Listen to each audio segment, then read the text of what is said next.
시청자 여러분 안녕하십니까? 12월 26일 미국 주요 뉴스를 전해드리겠습니다. 미 공군과 해군은 25일 나이지리아 북서부 지역에 위치한 아이시스 연계 테러 조직 거점에 대해 대규모 공습을 단행했습니다. 이번 군사행동은 나이지리아 정부가 방관하고 있다는 비판을 받아온 기독교인 학살 사태에 대응하기 위한 트럼프 행정부의 첫 번째 직접 군사 개입입니다. 트럼프 대통령은 자신의 SNS를 통해 이번 공격이 무고한 기독교인들을 잔인하게 살해해온 테러범들을 겨냥한 정밀 타격이었음을 알렸습니다. 미 아프리카 사령부의 초기 분석 결과에 따르면 북서부 지역의 테러리스트 캠프 여러 곳이 파괴되었으며 다수의 조직원이 사살된 것으로 확인되었습니다. 미 국방부는 걸프만 인근 해상에서 미군함이 미사일을 발사하는 영상을 SNS에 공개하며 나이지리아 외교부 역시 이번 공습이 양국의 정보 공유와 전략적 협력 틀 안에서 이루어진 정당한 작전이었다는 입장을 내놓았습니다. 현지 분석가들은 이번 타격 지점이 이슬람 확산의 상징적 장소인 소코토 칼리파국 인근이라는 점에서 테러 조직에 대한 강력한 경고 메시지가 담긴 것으로 보고 있습니다. 공습이 진행된 소코토주 자보 지역에서는 현재까지 민간인 인명피해는 보고되지 않았으나 주민들이 SNS를 통해 화재와 파편 영상을 공유하며 긴박했던 상황을 전했습니다.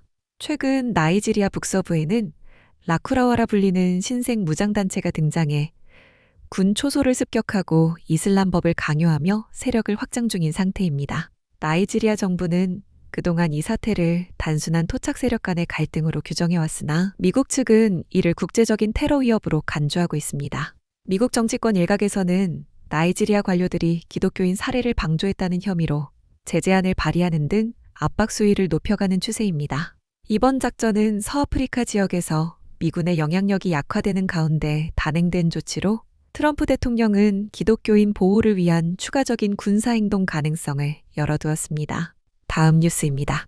트럼프 대통령은 플로리다 마라라고 리조트에서 미 해군이 3만 톤에서 4만 톤급에 달하는 대형 수상 전투함인 트럼프급 전함을 개발할 것이라고 공식 발표했습니다. 현지에서 진행된 발표식에는 마르코 루비오 국무장관과 피트 헤그세스 장관, 그리고 존 펠런 해군 장관이 참석하여 새로운 해상 전력 강화 방안을 함께 공개했습니다. 트럼프 대통령은 이번 계획을 통해 미 해군 역사상 가장 거대한 전함 2척을 먼저 건조할 것이며 이를 시작으로 총 20척에서 25척 규모의 함대를 구축하겠다는 목표를 제시했습니다. 신형 전함의 첫 번째 함명은 USS 디파이언트호로 명명되었으며 현재 설계 단계에 착수하여 오는 2030년대 초반 건조 완료를 목표로 하고 있습니다. 존 펠런 해군 장관은 트럼프급 전함이 과거 미 해군 전력의 핵심이었던 아이오와급 전함의 공격적인 화력을 계승하면서도 현대전에 맞춘 압도적인 공격 능력을 갖출 것이라고 강조했습니다. 특히 이번 신형 전함은 적의 공격을 방어하는 수준을 넘어 적의 공격 원점을 직접 타격하여 파괴하는 공세적 화력 투사에 초점을 맞춰 설계될 예정입니다. 헤그세스 장관은 황금함대 구축이 미군의 전사정신을 회복하고 군사력을 재건하여 국제사회에서 미국의 억지력을 다시 확립하는 핵심 사업이 될 것이라고 평가했습니다. 트럼프 대통령은 이번 전함 건조 사업의 모든 과정을 미국 내에서 미국 시민의 손으로 진행함으로써 수만 개의 일자리를 창출하겠다는 강력한 의지를 표명했습니다. 신형 전함에는 기존의 함포와 미사일 외에도 극초음속 무기와 전자레일건, 그리고 고출력 레이저 무기 등 최첨단 차세대 병기들이 대거 탑재됩니다. 이번 결정으로 기존에 추진되던 차세대 구축함 DDG-X 사업은 중단되며 해당 사업에서 계획했던 첨단 기술들은 모두 트럼프급 전함으로 통합되어 구현될 조치입니다. 해군은 지난 1991년 걸프전 이후 퇴역했던 전함의 개념을 다시 부활시킴으로써 해상 전투그룹의 위상을 과거의 수준으로 되돌리겠다는 전략입니다. 또한 이번 발표는 최근 취소된 컨스텔레이션급 호위함 프로그램을 대체하기 위해 지난 19일에 발표된 FFX 신형 호위함 사업과 궤를 같이 하는 해군 재건 사업의 일환입니다. 트럼프 대통령은 미 해군의 주도로 방위 산업체들과 협력하여 세계에서 가장 강력한 전함을 건조함으로써 미국의 해상 패권을 확고히 하겠다고 밝혔습니다. 다음 뉴스입니다. 중국 정부가 대규모 대만 무기 수출을 승인한 트럼프 대통령의 결정에 반발하며 미국 방산기업과 경영진에 대한 전격적인 보복 제재를 단행했습니다.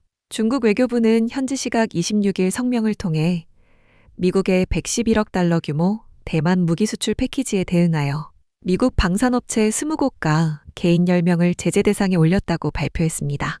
제재 명단에는 보잉의 세인트루이스 지사와 노스롭 그루먼 등 미국의 핵심 방산 기업들이 대거 포함되었으며 이들의 중국 내 자산은 즉시 동결 조치됩니다.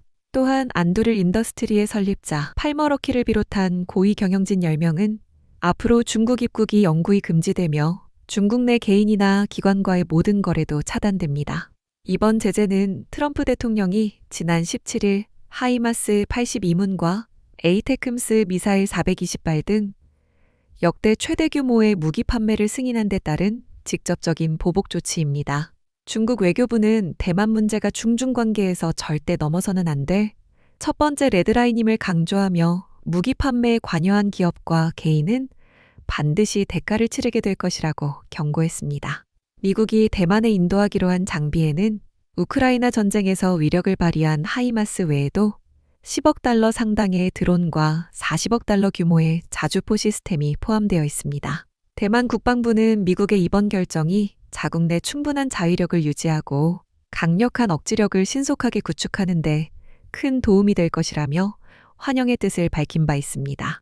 미국은 관련 법령에 따라 대만의 자격 방어를 지원할 의무가 있다는 입장이지만 중국은 이것이 양국 간의 외교적 합의를 위반하는 위험한 도발이라며 강하게 맞서고 있습니다. 최근 중국군은 대만 주변 해역과 공역에서 군함과 전투기를 동원한 고강도 훈련을 연일 실시하며 무력 시위의 수위를 지속적으로 높여가는 양상입니다. 트럼프 대통령 행정부 출범 이후 무역과 기술 분야에 이어 대만 문제를 둘러싼 미중 간의 갈등은 이번 대규모 무기 수출과 제재 맞대응으로 인해 최고조에 달할 전망입니다. 중국 정부는 미국 측에 대만 무장 강화를 즉각 중단하라고 요구하며 선을 넘는 모든 도발 행위에 대해 강력한 대응을 이어가겠다는 입장입니다. 다음 뉴스입니다. 미 법무부가 제프리 앱스타인 사건과 관련하여 100만 건 이상의 방대한 문서를 추가로 발견했다며 전체 기록 공개 시점을 몇 주 더 연기한다고 발표했습니다. 이번 발표는 지난 금요일까지로 명시된 의회 법정 마감 기한을 넘긴 상태에서 나온 것으로 법무부는 맨해튼 연방검찰과 FBI가 뒤늦게 관련 서류들을 찾아냈다고 설명했습니다. 앞서 지난 3월 펜본디 법무장관은 트럼프 대통령의 투명성 강화 기조에 따라 FBI의 모든 파일을 제출하라는 행정명령을 내리며 트럭 한 대 분량의 증거가 확보됐다고 밝힌 바 있습니다. 하지만 지난 7월 법무부와 FBI는 자체 검토 결과 추가로 공개할 증거가 없다는 입장을 보이며 기존의 전면 공개 약속을 뒤집는 듯한 태도를 보여 논란을 빚기도 했습니다. 토드 블렌치 법무차관은 최근 서한을 통해 맨해튼 검찰이 이미 360만 건 이상의 수사 기록을 보유하고 있으나 상당수가 FBI 제출 자료와 중복된 것으로 파악됐다고 전했습니다. 법무부는 현재 앱스타인 파일 투명성 법안에 의거해 피해자 신원 보호를 위한 비식별화 작업을 24시간 가동 중이며 작업이 완료되는 대로 즉시 공개하겠다는 방침입니다.